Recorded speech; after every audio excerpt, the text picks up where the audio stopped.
Hello दोस्तों, नमस्कार। एक बार फिर से आपका दोस्त, आपका होस्ट ज्योतिष ओंकार पांडे आपके सामने अपने चैनल के एस्ट्रो ओंकार इनके साथ प्रस्तुत है। आज मैं बताऊंगा, यम है हम। जब भी मौत आती है उससे पहले यमराज चार संकेत देते हैं। ये आज इसी पे चर्चा करेंगे। मौत आने से पहले चार संकेत क्या होते हैं, आप भी उसे जानें, समझें।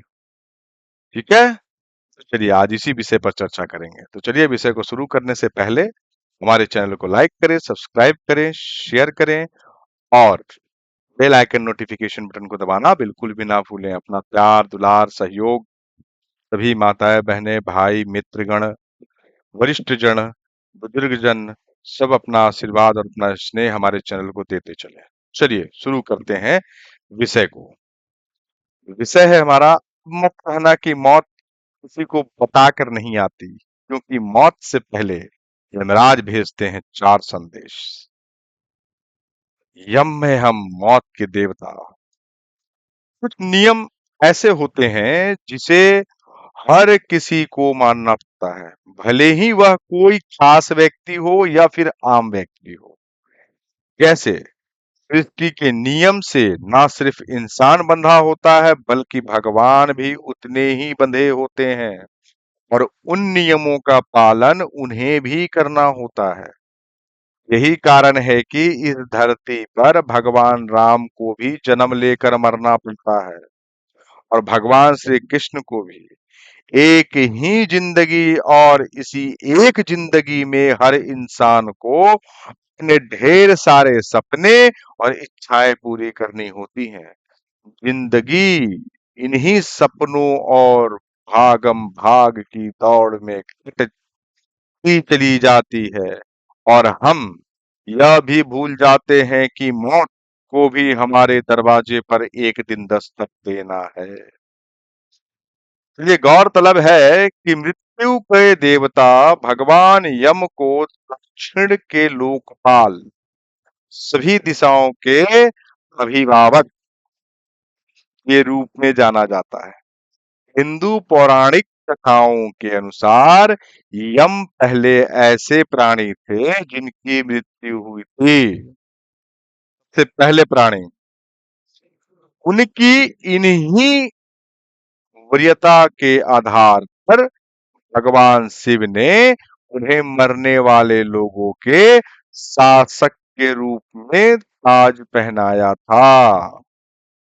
ऐसा माना जाता है कि मृत्यु के समय आत्मा को स्वर्ग या नरक के द्वार पर साथ ले जाने के लिए यमदूत पृथ्वी लोक पर आते हैं। यहाँ यमराज के सामने इंसान के कर्मों के लिए आत्मा को फटकार लगाई जाती है। उनके सामने अच्छे बुरे कर्मों के आधार पर दंड दिया जाता है। यमलोक में यमराज इंसान के कर्मों के आधार पर स्वर्ग और नरक का फैसला करते हैं।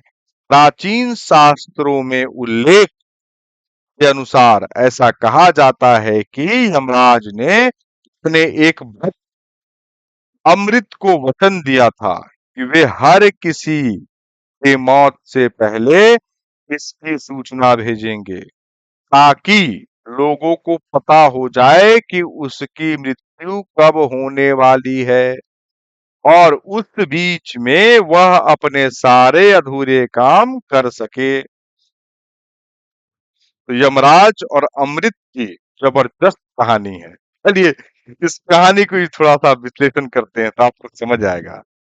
एक समय की बात है कि यमुना के किनारे अमृत नाम का एक व्यक्ति रहता था। वह यम देवता की दिन रात पूजा किया करता, क्योंकि उसे अक्सर अपनी मौत का भय सताता रहता था। मौत को दूर रखने के लिए वह यमराज से दोस्ती करना चाहता था। यमराज अमृत की तपस्या से प्रभावित हुए। जब यमराज प्रकट हुए तो अमृत ने यम से अमरता का वरदान मांगना चाहा। तो यम ने अमृत को समझाया, जिसने जन्म लिया है उसे एक दिन मरना भी है। यही शाश्वत नियम है। कोई भी मृत्यु से बच नहीं सकता। अमृत ने कृतज्ञता भाव से कहा कि मैंने अपनी दोस्ती के नाते एक और निवेदन करना चाहता हूँ। अगर मौत को टाला नहीं जा सकता, तो कम से कम जब मौत मेरे बिल्कुल करीब हो, तो मुझे पता लग जाए, ताकि मैं अपने परिवार के लिए कुछ प्रबंध कर सकूं, व्यवस्थाएं कर सकूं। इसके बाद यम ने अमृत को मौत की पूर्व सूचना देने का वादा प्रदान दिया। यम ने इसके बदले में अमृत से कहा कि वह भी वादा करे कि जैसे ही उसे मृत्यु का संकेत मिलेगा, वह संसार से विदा लेने की तैयारी करना शुरू कर देगा। यह कहने के बाद यमराज देश अदृश्य हो गए। ऐसे ही साल बीतते गए और अमृत ने यम के वादे से आश्वस्त होकर सारी साधना छोड़कर विलासितापूर्ण जीवन जीना शुरू कर दिया। मौत की अब उसे जरा भी चिंता नहीं होती थी। धीरे धीरे उसके बाल सफेद होने लगे। कुछ साल बाद उसके सारे दांत टूट गए। फिर उसकी आंखों की रोशनी भी कमजोर हो गई। फिर भी अभी तक उसे कोई यमराज का कोई संदेश नहीं मिला था। इसी तरह कुछ साल और बीते और अब वह बिस्तर से उठने में भी असमर्थ हो गया। उसका शरीर बिल्कुल लकवाग्रस्त जैसी स्थिति में पहुंच गया। लेकिन उसने मन ही मन अपने दोस्त यम को मौत का कोई संदेश ना भेजने के लिए धन्यवाद दिया। पहला संदेश बालों का सफेद होना, दूसरा संदेश दांत गिरना, तीसरा संदेश ज्ञान इंद्रियों का कमजोर पड़ना, चौथा संदेश कमर झुक जाना। एक दिन वह हैरान रह गया जब उसने अपने पास यमदूत को देखा। उसने परेशान होकर घर में यमराज का पत्र पढ़ना शुरू कर दिया, पर उसे ऐसा कोई पत्र नहीं मिला। जब वह यमलोक पहुंचा, तो उसने यम को मुस्कुराते हुए देखा। उसने यम पर धोखा देने का आरोप लगाया। अमृत ने कहा, आपने मेरे साथ धोखा किया। आपने अपना वादा नहीं निभाया। आपने वादा किया था कि आप मुझे मौत के पहले संदेश भेजोगे, लेकिन मुझे कोई संदेश नहीं भेजा। क्या आपको अपने दोस्त को धोखा देने में कोई शर्म नहीं आई?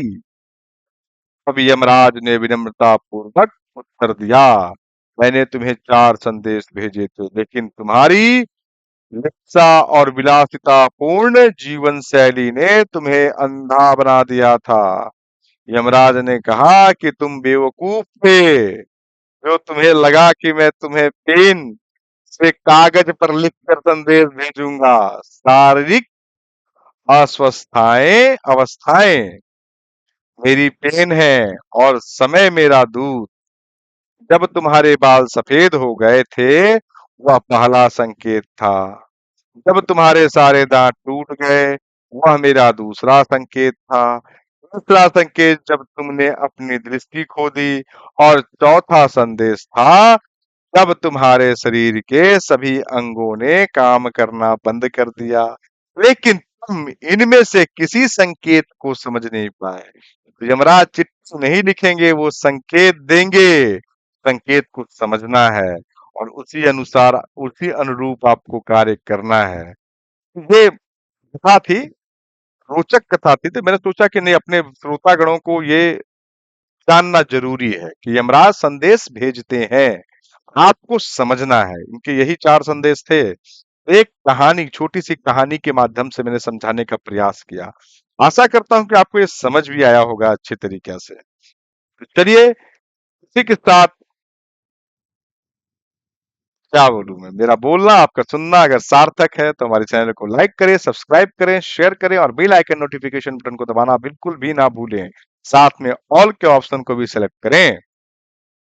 और हमें ढेर सारा प्यार, अपना सहयोग, अपना दुलार देते चले कि मैं मोटिवेटेड रहूं, ऐसे बहुत सारे रोचक विषयों को लेकर आपके समक्ष प्रस्तुत होता रहूं। जिन्होंने सब्सक्राइब कर लिया है वो जयकारा लगाएं हमारे कमेंट सेक्शन में। जय श्री राम, हर हर महादेव का जयकारा लगाएं।